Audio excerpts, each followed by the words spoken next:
Find out. Is everything set up? Everything going? Good. Yeah. Okay, we'll start the meeting with the pledge of allegiance.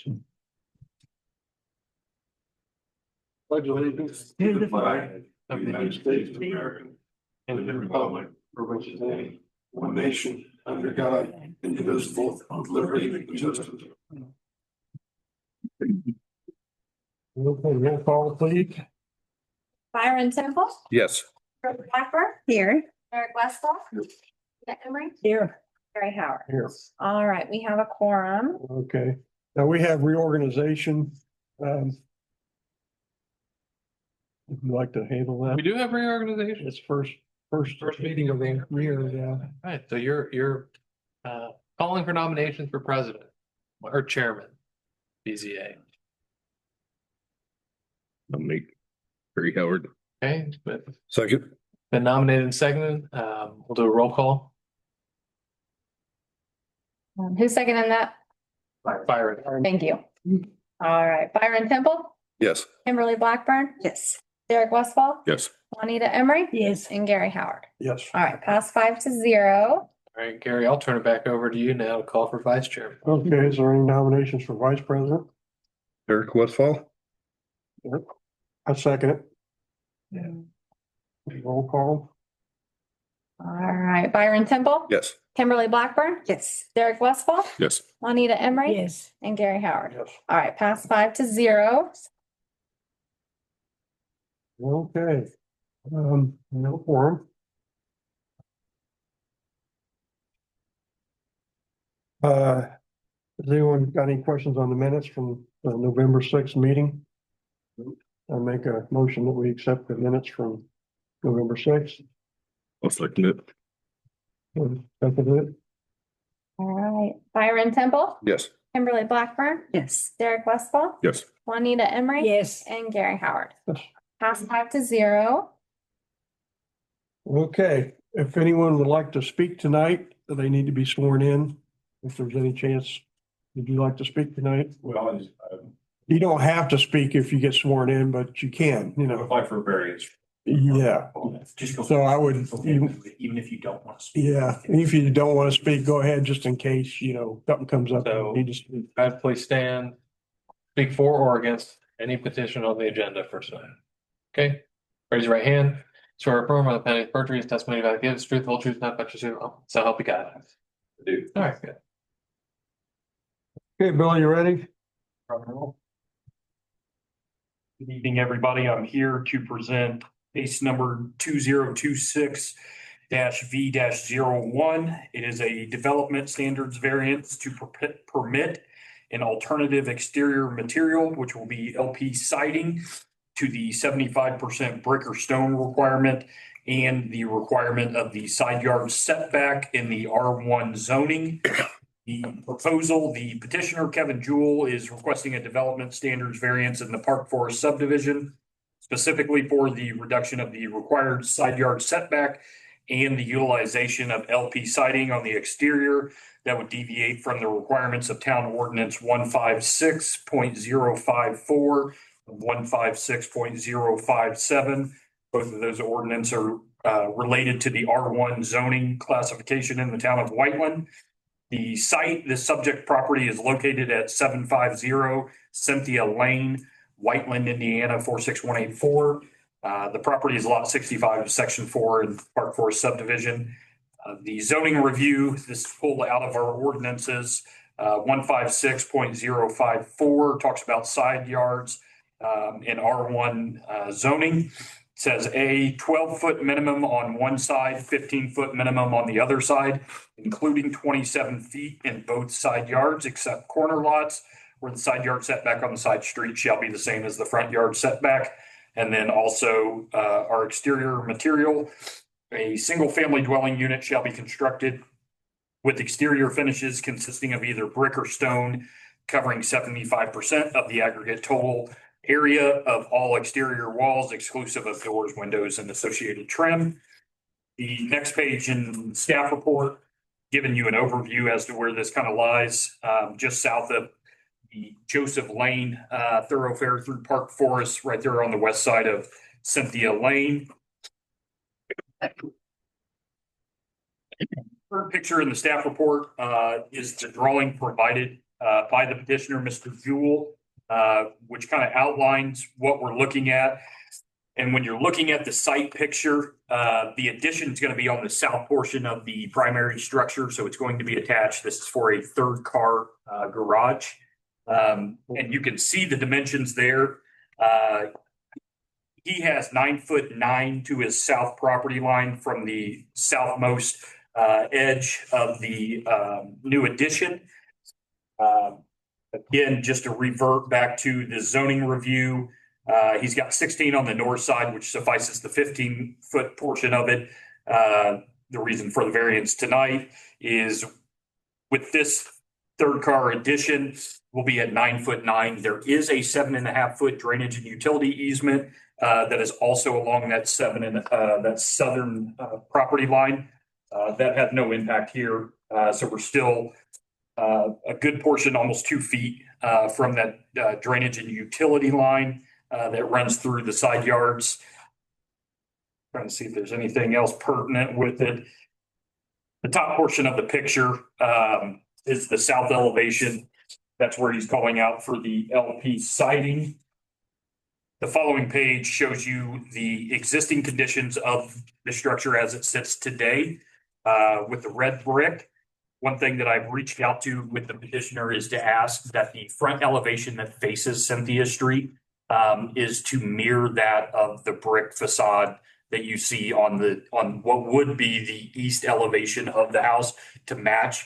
Now, it's going to be a little tricky in the terms of, and the petitioner can correct me if I'm wrong, but we're talking about 30 years of difference and trying to find, yes, it's red brick, but it's not red brick, right? So that's some of the struggle of trying to, how do we match that to where it doesn't look out of place of putting brick on the east elevation? And it's a small portion, right? When we're talking about a garage door, and then basically the sides of the garage door, and then the portion above it, it's a small section, but just to match with uniformity, I've asked the petitioner if he would be willing to do it. He is currently working with his contractor to figure out if they can mirror it and match it. But that is one thing that I've asked. I've had a conversation with the town manager. We both agreed that it would be appropriate.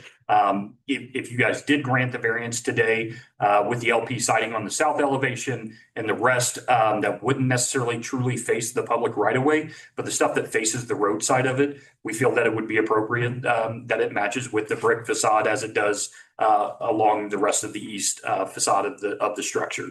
But just to give you an idea, it's not as easy as just to say, sure, yeah, we're going to throw brick on there and try to make it match and make it look aesthetically pleasing, not only to the town, but also to the petitioner who, is going to be the one end up paying and doing this project. So now I'll go through the state standards of IC 367-4-918.5. The variance number 1, to allow a reduction in side yard setback and exterior material requirements. 1, the approval will not be injurious to the public health, safety, morals, and general welfare of the community. The petitioner's response, maintaining a 9'9" setback from the existing property line. The new structure will be constructed to match the existing facade of my home as close as possible on the front brick facade. LP siding may be used to accomplish a standoff facade look to remove the inability to match 40-year-old brick.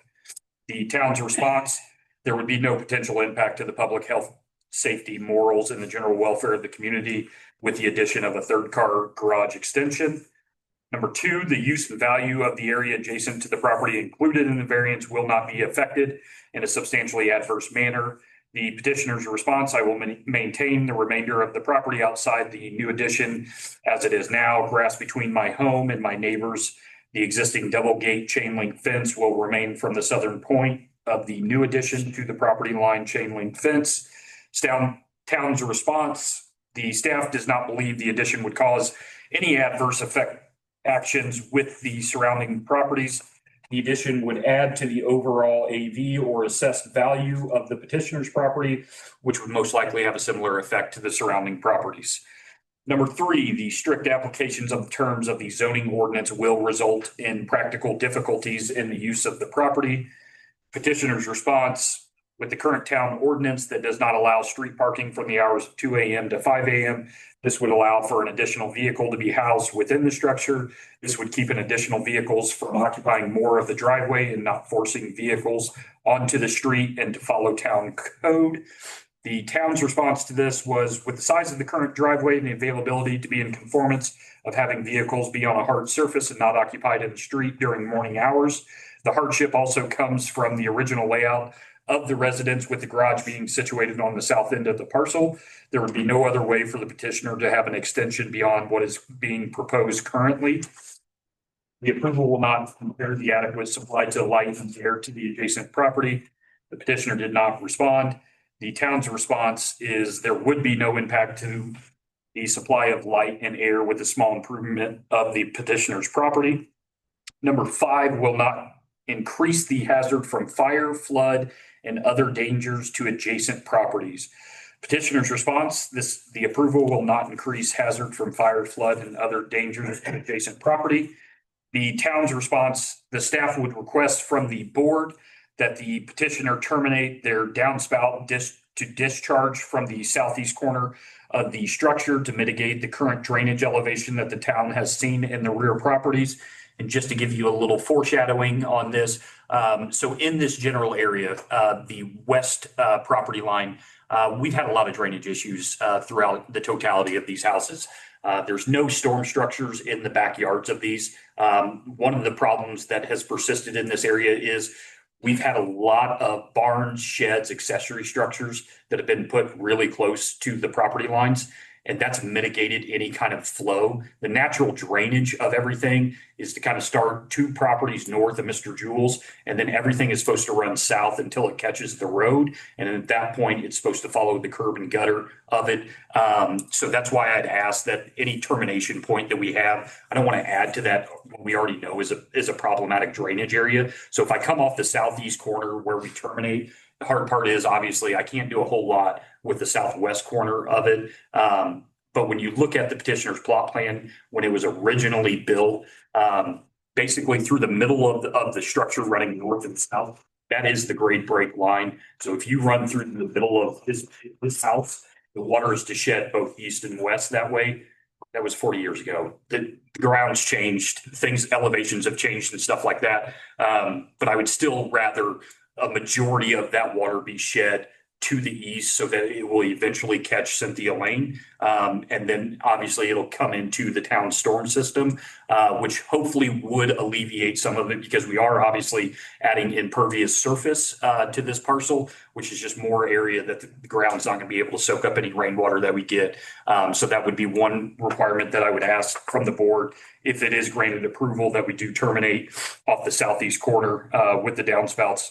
Common sense tells us that it's the end of the structure. More than likely that was probably Mr. Jules' plan all along when he went to gutter this. Number 6, will not increase the congestion in the public places. The petitioner's response: that does not affect congestion due to the placement on private property. The town's response is there would be no increase in congestion in public places. Alternatively, it would potentially mitigate any congestion on public right-of-way by allowing more space on the private portion of the petitioner's parcel, alleviating any impacts to overnight street parking, which, given the current affairs with the stuff that's outside, that does put a big hamper on us when we go out to plow roads, when snow comes and there's vehicles that are parked in the road overnight and that stuff. So allowing this would potentially have the benefit of not necessarily running out of room on a 2-car driveway. Number 8. I'm sorry. I believe it's number 7. Arises from some condition peculiar to the property involved, and such condition is not due to the general condition of the neighborhood. The petitioner's response: encroachment to the south property line. A finished setback will be right at 9 foot 9 inches. With the existing 2-car garage being placed on the south side of the structure, I would not be able to place the addition anywhere else on the property. The town's response: with the current layout of the house, this would be the only place to have a garage extension. Given the dimensions provided by the petitioner, They would still remain approximately 22 feet of aggregate distance from Mr. Jewell's property and the property to the south, which is 760 Cynthia Lane. Number 8, unless granted, will constitute an unusual and unnecessary hardship to the property for which the variance is sought. The petitioner's response: it would allow me to utilize the property to my full potential, to have a conditioned space for more vehicles at the residence. The town's response: without granting the variance, it would create a personal hardship for the petitioner and his family, but not allowing the usable space for their intent as outlined in the response above. The variance number 1, the staff's recommendation to allow a reduction in the side yard setback from 12 feet to 9 foot 6 inches and exterior material requirements. The staff recommends conditional approval of the petition based on the above findings of fact with the following recommendation. 1, the front facade to match the existing elevation, which I mean by that is the east elevation, the one that faces Cynthia Lane, which is the brick portion of it. And number 2, the owner agrees to discharge all future stormwater from the southeast corner of the addition to alleviate any drainage issues in the immediate area. And I'm more than happy to answer anybody's specific questions. Is the present house 100% brick or is it 75? What's the back of the house? Is it? The east side is all brick. The whole front of the house is all brick. Now the south end and around the west and the north end are all LP siding. Okay.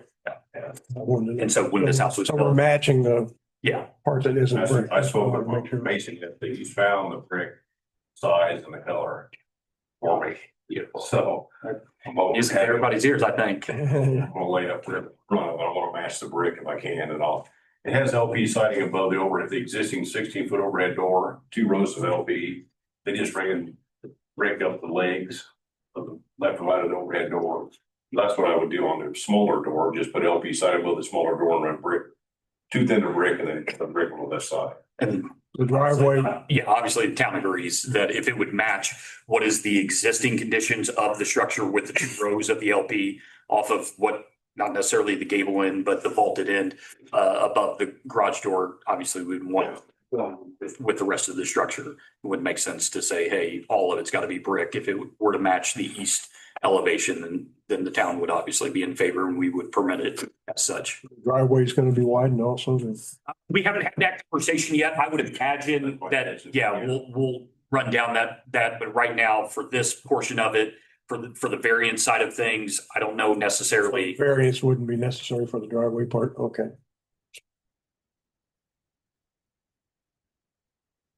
Okay. Any other questions for Billy? Okay, I'll open the public hearing. If the petitioner like to speak, add anything? I'll close the public hearing then. Does anyone have any other questions?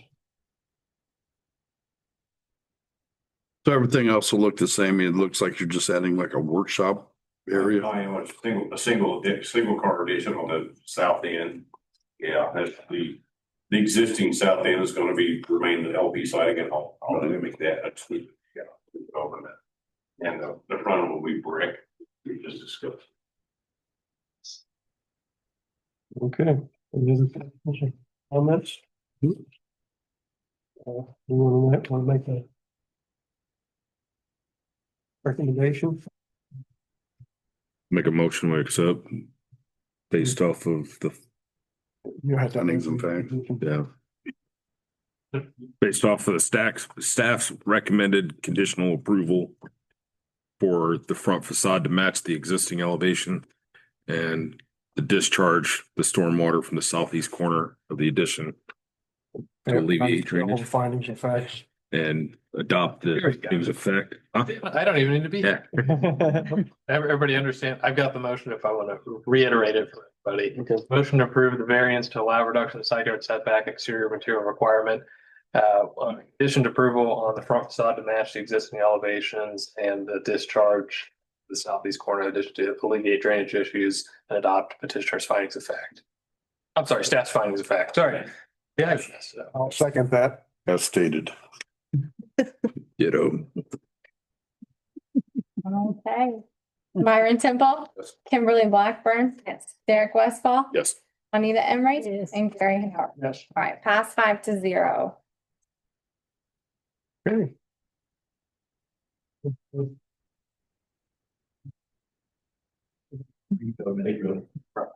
Any new business or anything you want to discuss? Sure. Anything you're allowed to discuss? So just so you're aware, we did sit down. One thing that myself and the town manager were looking at doing is incorporating a UDO, which talks about basically zoning changes and things of that nature. We would like to implement a UDO here in the town of Whiteland. We kind of started the talks right in 2023. Obviously, we had a pretty big event that happened in 2023, and that kind of stalled kind of our talks. And one of the things that was conditioned upon that UDO discussion was the comprehensive plan that we just did in 2024. So typically, you have your comprehensive plan in place, and then we go with the UDO.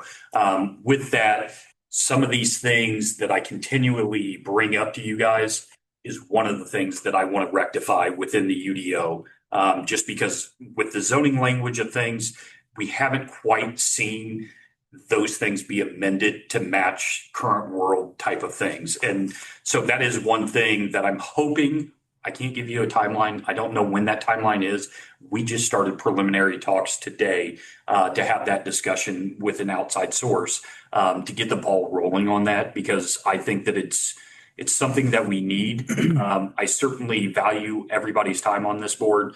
And so I would really like to bring true, real variances that you guys probably haven't seen a lot to you. And by updating the UDO side of things, I can alleviate some of these cases that I bring to you guys, which I think would also benefit everybody here. Like side yard cases and that sort of thing. Well, and the asphalt shingles, I think that was one of them you talked about doing that with.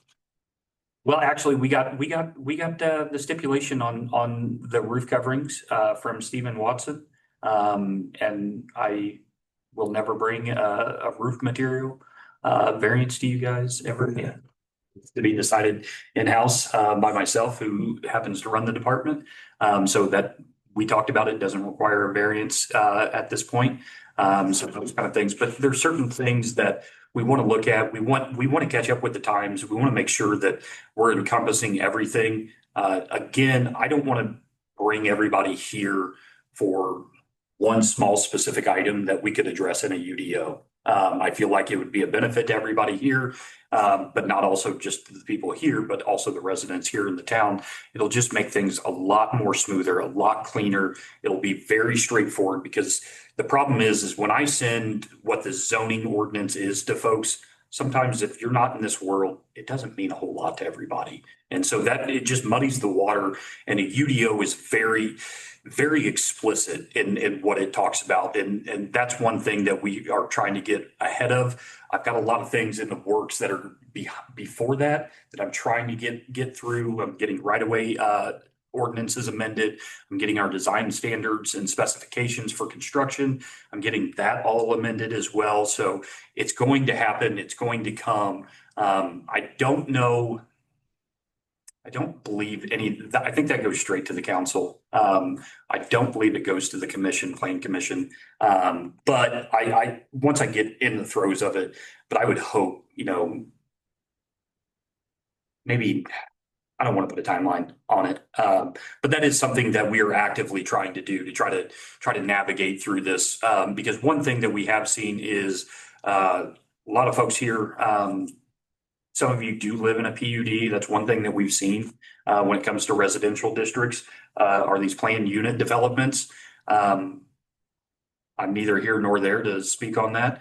But it seems like that's been the trend over the last 5 to 7 years when it comes to new residential development, to where if it doesn't match the zoning development or the zoning ordinance, you put it in the PUD, then you make it.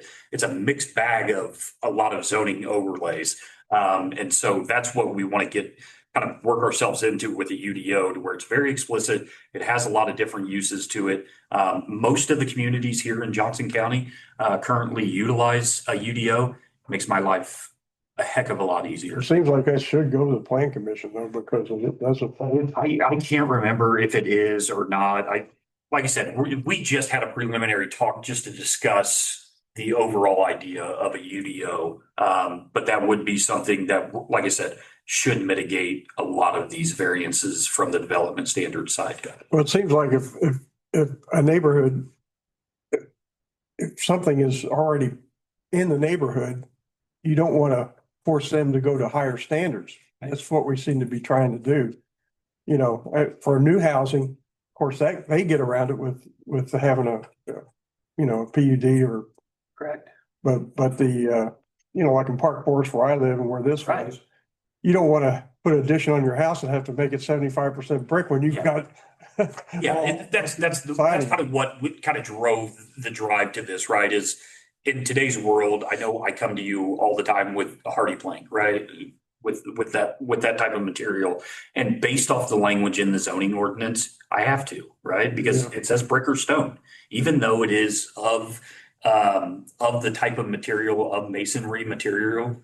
Our ordinance doesn't say of masonry material. It says 75% brick or stone. Well, I remember that decision was made years ago, and I remember people arguing that wasn't stone, that wasn't brick. We had to, And that's I guess they wanted to be like Carmel or something and have houses all, you know, all brick houses everywhere, but. yeah. I mean, back in the day, when we think about what the development of Whiteland was, Park Forest was one of our more affluent subdivisions, and it was held to that standard.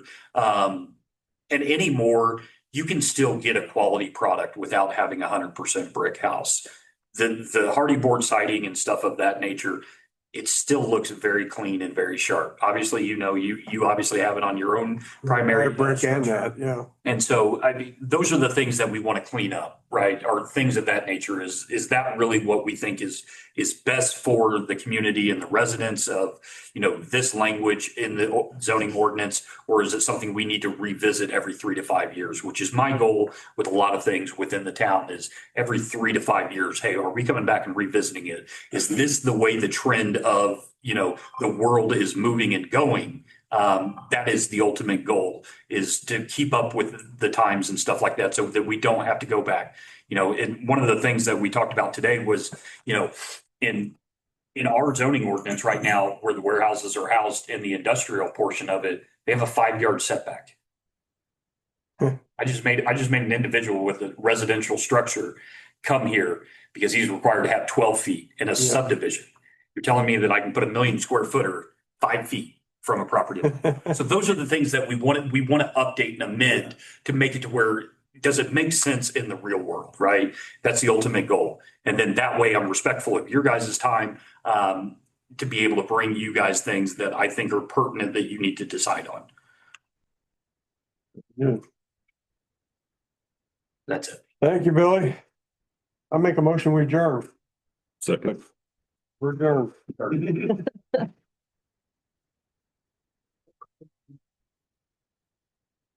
There was something I I'll get back forgot. to you tomorrow. There was something I forgot to put on there.